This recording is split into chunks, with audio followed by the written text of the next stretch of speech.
पिताजी में दुखियारी हूं तो साधु क्या बोला कि सुख थोड़े दुख घड़े जगत में, सुख थोड़े दुख घड़े जगत में, क्या कष्ट सर बेटी इस दुनिया दुख के सागर से गिरला भारत थोड़े दुख घड़े जगत में, कष्ट सर बेटी दुनिया दुख के सागर से गिरला भारत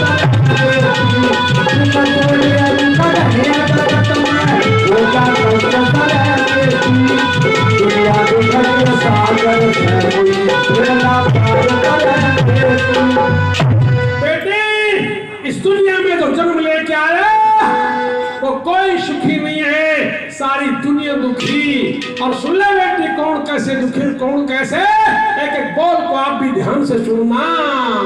बोला यार बिना दिल तार दुखी गम ख्वार खान दुख की दिल है, नार बिना भर तार दुखी घर बार खान दुख की दिल है, प्यार बिना परिवार दुखी बेमार खान दुख की दिल है, व्यापार बिना साहूकार दुखी सरकार खान दुख की दिल है, व्यापार बिना साहूकार दुखी सरकार खान दुख की दिल है, संसार खान दुख की दिल है, संसार खान दुख की दिल है, संसार खान दुख की दिल है, कोई जन्मे कोई मरे दुनिया दुख के साथ कोई जिसका पार करे थोड़े दुख भरे जगत में कैसे दुनिया दुख के सागर से कोई जिसका पार करे थोड़े दुख भरे जगत में हो जा कैसे दुनिया दुख के सागर से कोई जिसका पार करे। बोला कीड़ी तण बिन हाथी मन बिन नागिन तण बिन दुखी रहे, ये कीड़ी तण बिन हाथी मन बिन नागिन तण बिन दुखी रहे, सती सजन बिन पांच जनन बिन चकवी मिलन बिन दुखी रहे, विषयी विष बिन इंद्री मन बिन निर्धन धन बिन दुखी रहे,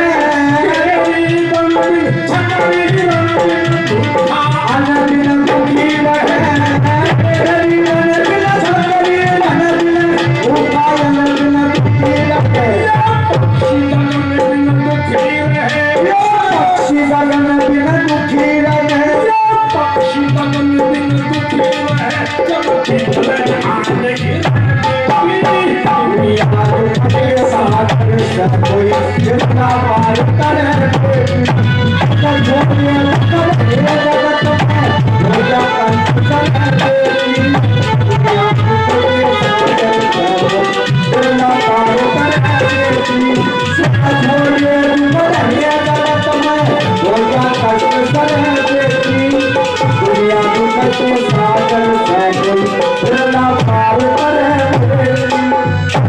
बोला मात कुलक्षणी बेटा मूर्ख कुंवर नारी दुख देवा, साधु उपदेश करना लड़की को कौन कैसे दुखी कौन कैसे, बोला मात कुलक्षणी बेटा मूर्ख कुंवर नारी दुख देवा, ये बाप का मोसी चोर पड़ोसी ओछियारी दुख देवा, खोटी संगत जुआ कामनी चोरी जारी दुख देवा, जल बिन खेती फसल पछेती कोई जारी दुख देवा, जल बिन खेती फसल पछेती कोई जारी दुख देवा, सभी बीमारी दुख देवा, सभी बीमारी दुख देवा, सभी बीमारी दुख देवा, चिंता चिंता दुनिया दुख के सागर से कोई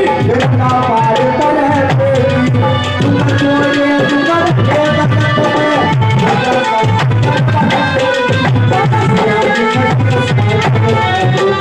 बेड़ा पार करे बेटी छोड़े दुख घने जगत में होगा कष्ट सहे बेटी दुनिया दुख के सागर से कोई बेड़ा पार करे बेटी।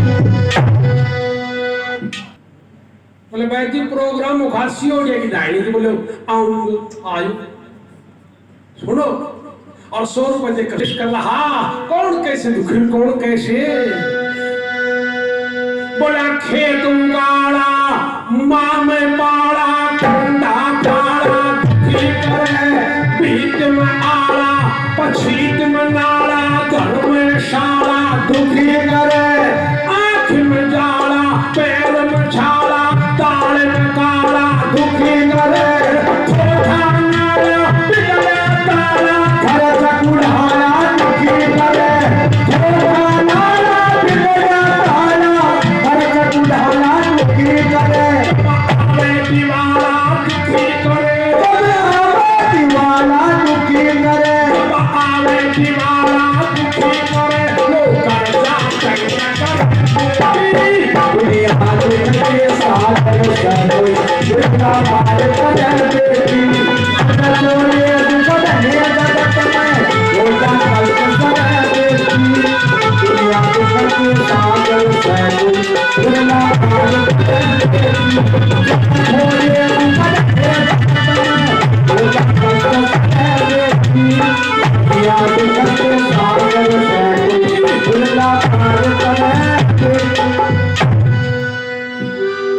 तू क्या बोला आपकी लोकल भाषा में समझाने के लिए कौन कैसे दुखी कौन कैसे बोला रेत की भीत झील की बस्ती गली में छोड़ा दुखी करे। क्या बोला बोला रेत की भीत झील की बस्ती गली में छोड़ा दुखी करे गणवार भैंस बोलनी ऊँटनी बैल न तोड़ा दुखी करे शिकोरी जोटा शांत मारना अड़ियल घोड़ा दुखी करे दूर की मंजिल जाकर थोड़ा दुखी करे दूर की मंजिल जाकर थोड़ा दुखी करे थोड़ा दुखी करे थोड़ा दुखी करे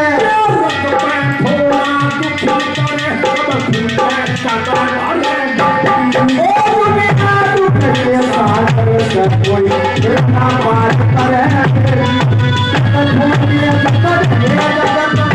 होगा कष्ट सहे बेटी दुनिया दुख के सागर से बेड़ा पार करे बेटी छोड़े दुख घने जगत में होगा कष्ट सहे बेटी दुनिया दुख के सागर से कोई बेड़ा पार करे बेटी। बोला उलझा ताना पैर पुराना गाँव में थाना दुखी करे जुल्म कमान गरीब शताना ज्यादा खाना दुखी करे मैला पाना लाव लाना सहब उलाना दुखी करे बोझा ठाना पैदल जाना दूर शिवाना दुखी करे पैदल जाना दूर शिवाना दुखी करे स्वर्गाना दुखी करे ओ दिनेश्वर गाना दुखी करे स्वर्गाना दुखी करे यो जगते बदले दुनिया दुख के सागर से कोई बेड़ा पार करे बेटी सुन बोले दुख घने जगत में होगा कष्ट सहे बेटी दुनिया दुख के सागर से कोई बेड़ा पार करे बेटी। लड़की को दिया उपदेश बेटे संसार दुखों का घर है ये संसार दुखों का घर है जिस जीव ने जन्म लिया उसको सुख नहीं बेटी और बेटी इस दुनिया में सुख से सम्मान से स्वाभिमान से जिंदा रहना है तो हिम्मत रखनी पड़ेगी के लिए उनका नहीं सहायक कोई जिनके दिल हिल जाते हैं। अरे हिम्मत वाले को जग में लाखों साथी मिल जाते हैं। अपनी रक्षा खुद जो इंसान किया करते हैं, अपनी रक्षा खुद जो इंसान किया करते हैं, सुनते हैं उनकी रक्षा भगवान किया करते हैं। भाई हिम्मत हार का मुंह दो ही काम आता है। स्वाभिमान से सम्मान से जीना तो हिम्मत रखो, और हिम्मत हार का मुंह दो ही काम आता है। हिम्मत हार का मुंह दो काम आया करता है। आप कहोगे भाई जी हिम्मत हार का मुंह भी काम आया करे। हाँ, दो काम आता है। किस काम में आता है? क्या तो मूंगा की पतली पतली दाल पीते और क्या कर रहा खाली। इस दुनिया में सुख से स्वाभिमान से जिंदा रहना तो हिम्मत रखना, और हिम्मतदार का दुनिया में कोई साथी नहीं होता। एक परिवार में 3 ही प्राणी थे। उन 3 प्राणी में 2 बहन भाई, एक उनकी मां। एक दिन तीनों घर में बैठे और ये छोरा हिम्मतदार था। ने बोला मां, मैंने कई बार हिसाब कर लिया मां, आप मां घर में रहना 3 का 3। वो मां समझाओ बेटा देख, अरे बेटा जब तू बड़ा होगा, बेटा तेरा ब्याह होगा, बेटा तेरे बहू आवेगी, जब 4 बन जाएगा। छोरा बोला मां मैंने ये हिसाब लगा लिया, जब मैं बड़ा होऊंगा, ब्याह होगा, बहू आवेगी, इतना मां अपन जीजी को ब्याह कर देंगा। भया 3 का 3। बूढ़िया बोली देख जब तू बड़ा होगा, तेरा ब्याह होगा, बहू आवेगी, कोई बालक होगा, जब 4 बन जाएगा। बोला मां यो हिसाब मैंने लगा लिया, जब मैं बड़ा होऊंगा, ब्याह होगा, बहू आवेगी, कोई बालक होगा, इतना तू के बैठी रागी, तेरा पार्सल हो जाएगा। रांगा 3 का 3। हिम्मतदार का दुनिया में कोई साथी नहीं है। इस दुनिया में सुख से स्वाभिमान से सम्मान से जीना है तो हिम्मत रखना। साधु ने लड़की को उपदेश दिया, कहने लगा बेटी रोने से काम नहीं चलेगा। मैं मुल्तान में भेज के कपड़े लेके आया हूं बाजार से, आश्रम के भीतर जा और बेटी मर्दाना भेष धारण करके मेरे सामने आ जा। लड़की रतन कंवर ने साधु से मर्दाने भेज के कपड़े लिए, मर्दाने भेज के कपड़े लेके अंदर जा आश्रम में, और मर्दाना भेष धारण करके मेरे सामने आ जा। लड़की रतन कंवर साधु से मर्दाने भेज के कपड़े लेती, आश्रम के भीतर गई, मर्दाना भेष धारण करके सामने आके खड़ी हुई। साधु मर्दाने भेष में लड़की को देखता है, बड़ा खुश। अरे मेरी लड़की ऐसी दिख मेरी बेटी जिसको लड़का हो। अब ना मुझे खतरा होगा ना मेरी बेटी को खतरा होगा, इसको मेरा चेला बना के रखूंगा। साधु ने यह लड़की रतन कंवर का नाम भी बदल दिया, मर्दाने भेष में रतन कंवर नाम हटा दिया और साधु ने लड़की का नाम रख दिया जतन सिंह। ये नाम याद रखना। साधु ने मर्दाने भेष में लड़की का नाम रख दिया जतन सिंह। अब वो जतन सिंह के नाम से साधु के आश्रम पर रहने लगी। साधु रोजाना घुड़सवारी सिखाता है, हथियार चलाने सिखाता है, आसन प्राणायाम व्यायाम सिखाता है और अच्छे अच्छे उपदेश सुनाता है। ऐसा करते करते 1 साल का समय था। 1 साल पूरा बीत गया। जब 1 साल पूरा बीत गया, लड़की सुबह सुबह साधु के सामने हाथ जोड़ के खड़ी हो। पिताजी 1 साल का समय था, 1 वर्ष पूरा हो चुका है, अब मुझे रास्ता बताओ पिता का बदला लेने का, भाई को जेल में छुड़वाने का।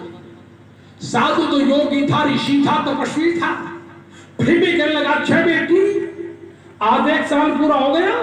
हाँ पिताजी बिल्कुल। तो साधु कहने लगा बेटी अब मैं तुझे रास्ता बताता हूं तेरे पिता का बदला लेने का, भाई को जेल में छुड़वाने का।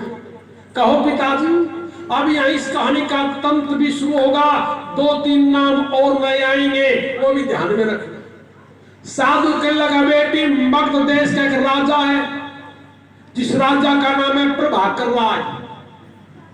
बेटी मगध देश के राजा प्रभाकर राय की सेना में जाके भर्ती हो जाओ। लड़की रतन कंवर ने मगध देश के राजा प्रभाकर राय का नाम सुना। उसी समय घोड़े पर सवार साधु के लगा, बेटी यो तो तुझे तेरे पिता का बदला लेने का, भाई को जेल में छुड़वाने का मौका नहीं मिला। लड़की वापिस घोड़े से कूद पड़ी। कहो पिताजी कैसे मिलेगा? बेटी मैं तेरे को 3 नियम देता हूं। मगध देश के राजा प्रभाकर राय की सेना में भर्ती होने के बाद इन 3 नियमों का पालन करना होगा। कहो पिताजी क्या? साधु कहने लगा, बेटी पहला नियम है मगध देश की सेना में भर्ती होने के बाद पहला नियम है धरती में सोना होगा। दूसरा नियम है मिट्टी के बर्तन में खाना होगा। और तीसरा नियम है सिर के बाल नहीं कटवाने होंगे। लड़की बोली, ठीक है पिताजी, मैं मगध देश की सेना में भर्ती होने के बाद धरती में सोऊंगी, मिट्टी के बर्तन में खाना खाऊंगी और सिर के बाल नहीं कटवाऊंगी। साधु कहने लगा, बेटी अपना नाम रत्न कंवर की जगह जतन सिंह लिखवाना होगा। ठीक है पिताजी। अब लड़की ले साधु से आशीर्वाद, हो घोड़े पर सवार बियाबान जंगल से मगध देश राजधानी का रास्ता पकड़ लेती। घोड़े पर सवार घोड़ा दौड़ता हुआ जा रहा। साधु के आश्रम से मगध देश राजधानी का घोड़े का 2-2.5 घंटे का रास्ता। मगध देश राजधानी के मैदान में जो घोड़े पर बैठा नौजवान गया अंदर मैदान में, तो मगध देश का सेनापति सुबह सुबह अपनी सेना को पिट्टी परेड करवा रहा। और मगध देश के सेनापति ने घोड़े पर बैठे नौजवान को देखा। सेनापति की आंखें खुली की खुली रह गई। ये इतना सुंदर नौजवान मैंने जन्म लेने के बाद आज तक नहीं देखा। सेनापति कहने लगा, नौजवान तू कौन है, या क्यों आया है? घोड़े वाला नौजवान कहने लगा, मैं आपकी सेना में भर्ती होना चाहता हूं। मगध देश का सेनापति कहने लगा, आप हमारी सेना में भर्ती होना चाहते हो तो मगध देश राजधानी का हमारा राजा है प्रभाकर राय, उसके पास चलना पड़ेगा, उससे अनुमति लेनी पड़ेगी। घोड़े वाला नौजवान कहने लगा, चलो आपके राजा के पास चलूंगा, लेकिन मुझे नौकरी करनी है, मुझे आपकी सेना में भर्ती होना है। मगध देश का सेनापति अपनी सारी सेना को साथ लेता है और मैदान से राजधानी का रास्ता पकड़ लेता है। मगध देश राजधानी में ले जाके सारी सेना बैठाई, दरबार लगाया और मगध देश के राजा प्रभाकर राय को दरबार में बुलाया। मगध देश के राजा प्रभाकर राय दरबार में आए। सेनापति कहने लगे, महाराज एक घोड़े वाला नौजवान अपनी सेना में भर्ती होना चाहता है। जब मगध देश के राजा प्रभाकर राय ने घोड़े वाले नौजवान को देखा, राजा की आंखें खुली की खुली रह गई। ये इतनी सुंदर मूर्त घड़ के परमात्मा ने कहां भेज दी भाई? मगध देश का राजा प्रभाकर राय कहने लगा, नौजवान आप मेरी सेना में भर्ती होना चाहते तो अपना भेद बताओ। आप कौन हैं, कहां के रहने वाले हैं, आपका नाम क्या है और नौकरी क्यों करना चाहते हैं? तो घोड़े वाला नौजवान भरे दरबार में राजा के सामने अपना भेद बता रहा, लेकिन छुपा के बता रहा। और क्या कह रहा?